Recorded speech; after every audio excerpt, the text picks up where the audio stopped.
Hello everybody, this is Aaron, and I'm going to bring you a new video here about Archeage Unchained.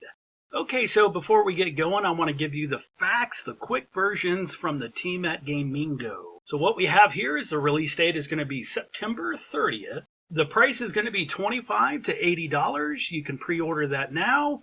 And also remember that there's no monthly fees, no patron, no nothing like that. There's also going to be a monthly battle pass system, which is going to cost $10 a month, and that is not going to have any pay-to-win advantages. More on that in a moment. The housing claims start on October 5th. That's a Saturday, and with that information, you'll be able to have about a week to get all your materials and your design and claim that property when it opens up on the following Saturday. Also, the Archeage version that comes out will be the current version, whatever that happens to be. I think it's 6.0. There's also going to be no slow rollout of content. And now this is what they did on some of the other Fresh Start servers. They called it progression servers, and they started at like Archeage 1.7, and then, 5 months down the road, you get another version and blah, blah, blah. None of that. It's going to be the whole game, the current game, up front.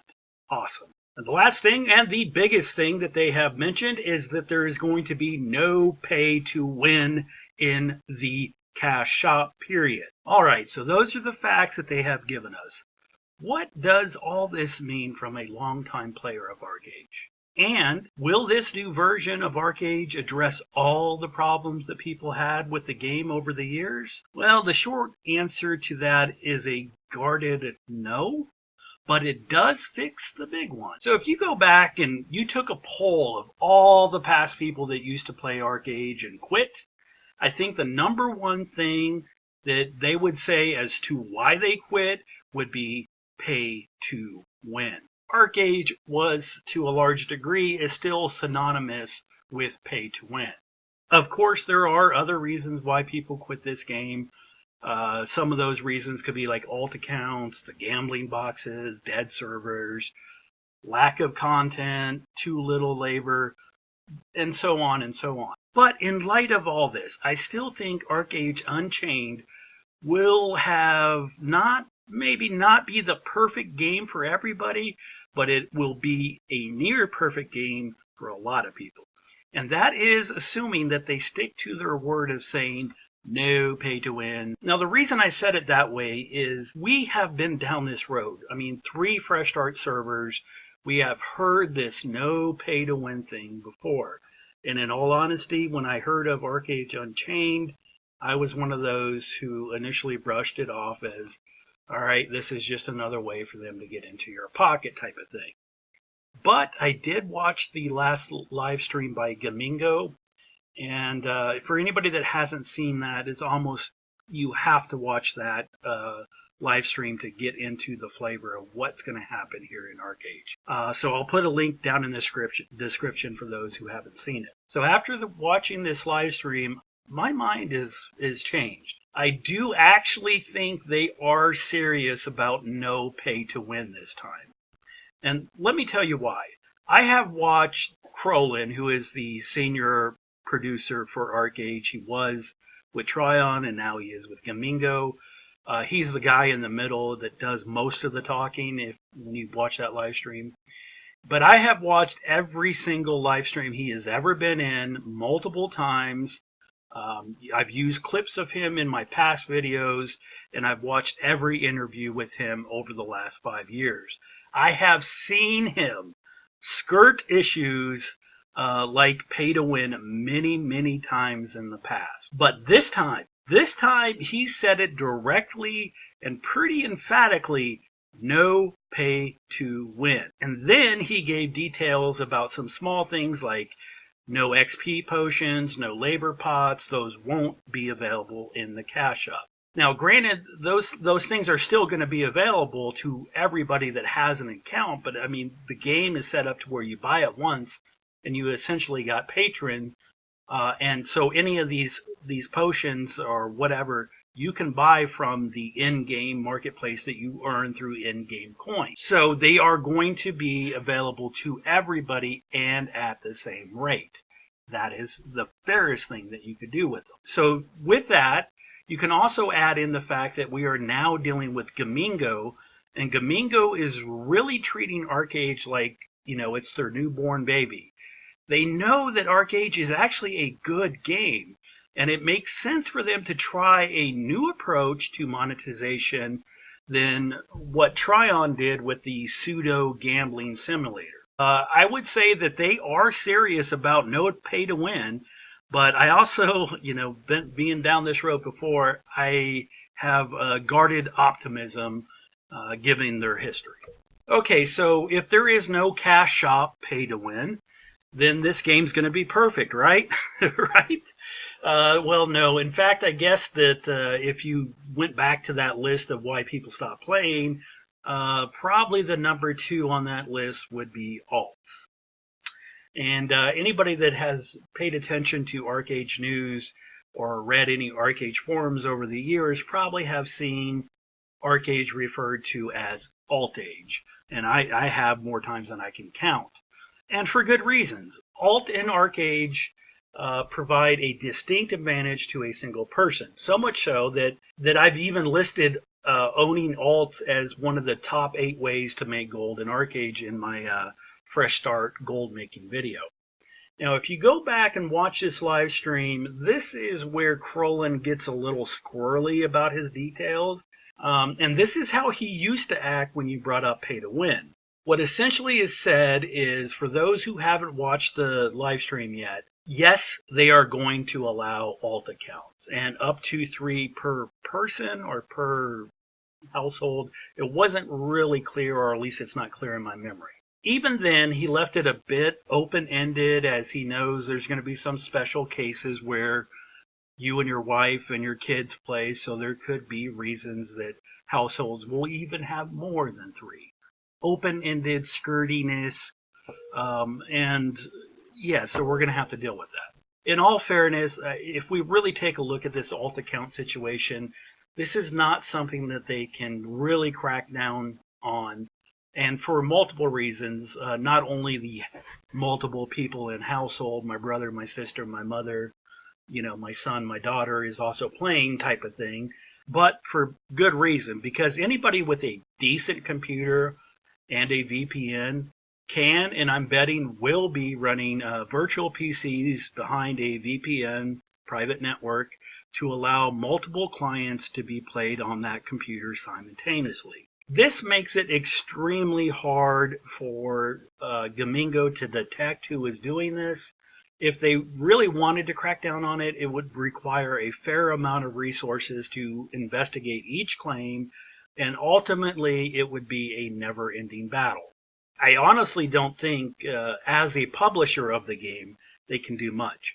But one of the things that they can do is try to reduce the benefit for having multiple accounts, and they did that to a degree by removing Apex, which was the, for anybody that hasn't played Archeage, Apex is a little token that you can buy that you can sell for in-game gold, and that would give somebody else credits. It was the pay-to-win item. That said, by removing the cash shop Apex and the pay-to-win mechanics, they don't magically fix the alt problem with Archeage. It is a step in the right direction, but it is not the ultimate solution. The reason for that is alt in Archeage, whether they were used to complement those who were avid pay-to-winners, or they are used by people who have very little money but a whole lot of time. What I mean here is that, let's say you could drop $1,000 a month on Archeage. In many cases, you would be spending your money wisely by not just buying the gambling boxes, credits, or Apex and selling them in-game, but you would be doing yourself a favor by having multiple accounts. Take some of that money and buy Patron for 3, 5, 10 accounts, and then that would give you extra loyalty, and you would have more labor than the next guy. Basically, that allows you to funnel all your labor potions that you got from loyalty and your personal labor pool into only upgrading and upgrading your character via armor, weapons, and enhancements. All that said, what I'm really trying to get you down to is the crux of the alt account problem: labor. Labor is the single most precious resource in Archeage. It has, for the last 5 years, been skirted by using the cash shop to buy additional labor potions, or alt accounts, or both of them, to use your loyalty to obtain additional labor potions, or indirectly by using your alt account's labor to process resources. So, in effect, you could spend all your personal labor pool again on upgrading your main character's gear. Now, we did hear Crowlin say that you can still obtain labor potions from the in-game progression shop, but what wasn't said is if those labor potions will be tradable or not. Hopefully not, but even if they are not tradable, it still leaves you a very big incentive to have alt accounts to get more labor. All right, so for those who haven't picked up Archeage in the past, labor is used for everything. Virtually everything you do inside of Archeage requires labor. And labor is limited to around 2,800-ish points with Patreon, which you will all have as an Unchained player. So you get about 2,800 points a day, and if you want to build a house or a boat, it takes labor. You want to upgrade your gear, that also takes labor. If you want to chop down a tree, that takes labor. If you want to plant a garden, that takes labor, and so on and so on. So pretty much everything that you do except for running, casting a spell, is going to take labor in Archeage. Go with that. So let's say that you want to build a house. That's like your goal. You want to build a house in Archeage. So what you have to do to build that house is you're going to need to chop down trees, you're going to need to gather stone, grow cotton or sheep for cloth, and then process all those raw materials into components, and then those components into housing components, and then finally you have all the materials to build your house, which also takes labor. And then on a monthly basis, you're going to be required to spend more of your labor to pay for tax certificates so you can keep on owning the house. It's like a rent system, so to speak. So if the first month that you're playing Archeage and you only have one account, you probably can build a house. It's not unreasonable for something for you to do. But because you have spent a vast majority of your labor on these tasks to grow cotton, chop down trees, process stone, all those things that it took to make that house, you will not have been able to spend that labor to upgrade your weapons and armor. And then, now, if you want to go out into the real world and start working on your weapons and armor, you're going to be a very easy target for PvP. And a lot of times people don't want to invite you into their dungeon runs because, well, you're behind.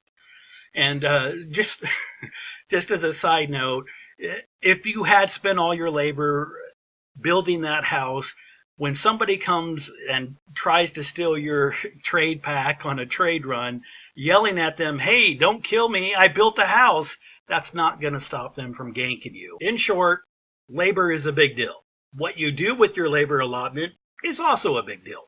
And if somebody were given the same amount and we were all limited to exactly that, this game would be very different. But because of alt accounts, this will not be the case. And to highlight that point, take that same goal of building a house, but instead of trying to do it with one account, you have 3 accounts. On one account, you go out and chop and process all your materials. On the second account, you grow cotton and you mine your stone. And then on your third account, your main account, you upgrade all your weapons and armor that are traditionally bound to that player. So now you have your house, and you have kept up with others who have been only upgrading their gear. This is the way Archeage is designed. Labor itself is a relic of the old pay-to-win Archeage, where at every turn they try to force you into the cash shop to get more of it. Really is a bad design, and it does not sync with this new version of Archeage Unchained. All that said, and all that I've been through, I do really think this version of Archeage will be the best yet. In fact, so much so, I have not been playing Archeage for about a year now, but I will be coming back. In fact, as long as there is a labor system in Archeage, everybody should take heed and listen to what I've said and understand that you too may have to buy multiple accounts to benefit. But yes, it is only going to be like $75 to buy 3 accounts up front, and that's a one-time fee. And if you plan on playing 6 months or a year, that's all you're ever going to have to spend. That's money well spent. So if you take that same scenario in the old Archeage, man, you couldn't even make a dent on what other people have done or will be doing because there is always somebody with a bigger wallet. So basically what we have here is most all of the pay to win elements are going to be removed. The last problem with Archeage is going to be alt accounts, but at some point, because there is no pay to win, no Apex, you just don't have enough time to manage that many accounts, and it's just going to be too many. So what I say, it isn't the perfect solution to the best Archeage ever designed, but until XL redesigns the game to not have labor, not to need labor, this is going to be the best version of Archeage. Well, that's pretty much all I got to say about this matter. That's my 2 cents. I appreciate everybody listening. Thank you for your likes, your shares, and I will see you in Archeage Unchained. Be well.